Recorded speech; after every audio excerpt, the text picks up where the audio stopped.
Originality, that's the goal, right? That is the common denominator, the thing that we all care about, and the vital element that filmmakers should always be striving for. Sometimes they achieve it, and sometimes they clearly don't.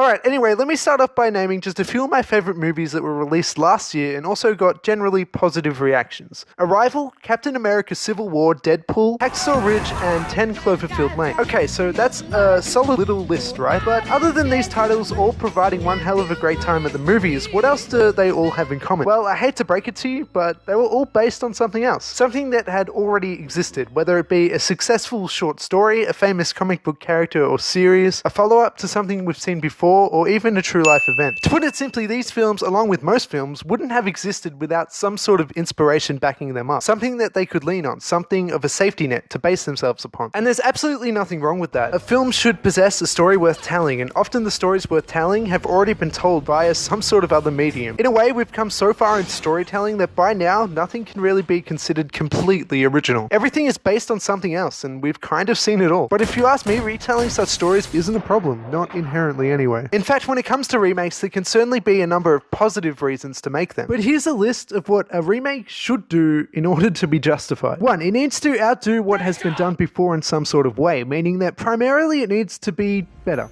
However, that is subjective, so I'll try and get a little more specific. A remake, reboot, whatever, should build upon its predecessor in some way. It should bring something new to the table. It shouldn't be a shot-for-shot imitation. 2. It shouldn't exist purely because it's been long enough since the original, and the studio is looking for a quick buck. A remake needs to feel necessary. It needs to feel like the people behind it care about what is on screen. Without the heart, you lose everything. A remake can bring a newer, wider audience to the screen, so why waste everybody's time and money, including your own, on a project that you don't care about? 3. That last point being said, it still does need to have been long enough since the original. You can't, or rather shouldn't, remake something like The Martian to be released next year. It'd be too soon. And what would be done differently this time around? Our technologies in CGI and whatnot haven't exactly improved drastically in the past 2 years, so it would essentially be the same movie. Preferably, a remake will adapt to suit the time that it's released. 4. Another thing which we all love to pretend doesn't matter but kinda actually does, all those special cinematic effects. Yes, another enemy of modern movie watchers, and another thing that I'm not inherently or passionately against, by the way. CGI, green screens, and all the things that make Iron Man fly through the sky and the Hulk fight possible. Remakes can bring visual beauty and professionalism to films from the past. Films that, despite their great stories, aren't the best to look at and aren't the most believable. As much as the writing and the story behind a film matters, the way that it looks matters too, and remakes can improve on such a thing. However, this is far from the most important thing. So this is kind of just a little,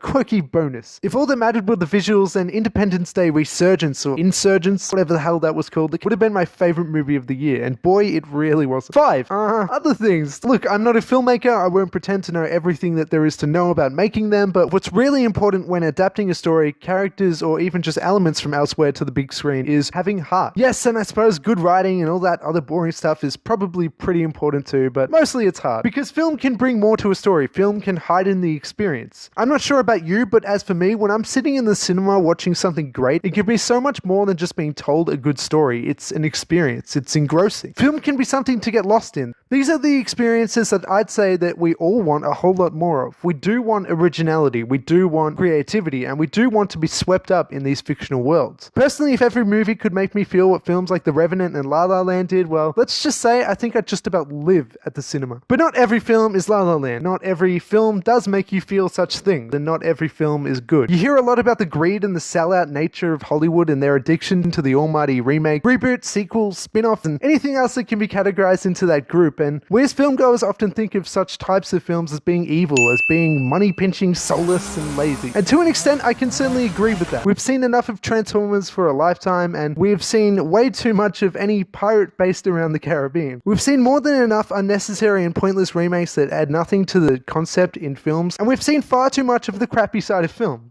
Can we stop that now, please? That'd be alright. And so I understand where the, seediness comes from. I understand why film fans and movie buffs feel the need to consistently get angry about the next film that is being planned and announced in a constant cycle that seems like it just won't end. But let me tell you a secret. We don't have to see them. We really don't, I swear. I'm just going to tell you right now, you seriously can just ignore the next one. I myself have done so as recent as this year. In the past, I would have gone to see the whatever number Resident Evil came out this year, Triple X and the latest Pirates of the Caribbean. However, this this year, I refrained. This year, I've decided that I'm not going to waste my time as much. Look, I'm still going to see quite a lot, but a little less, alright? Beyond it being our own choice to see these movies, however, there is still the clear problem of these films constantly getting made. However, I just want to explain a key difference in my mind when it comes to all of these remakes, reboots, sequels, and the like. There are good ones and there are bad ones. You know, not every spin-off that gets announced is instantly something to rebel against. Not every sequel that gets released is automatically evil. Not every reboot means no creativity or originality. And not every remake needs to make our blood boil, get us inflamed in fury, or get any negative reaction out of us at all. In fact, some remakes can be great, and I for one am happy to invite more actual good ones in with open arms. So even if a lot of the spin-offs do make us mad, the sequels are evil, the reboots aren't original, or the remakes are terrible, this doesn't make it so that we must declare war on the very idea behind it all. No, the real enemy is in fact the specific films themselves, the bad ones that is. The people behind the ones that lack imagination, the people with nothing to say but who try to speak anyway.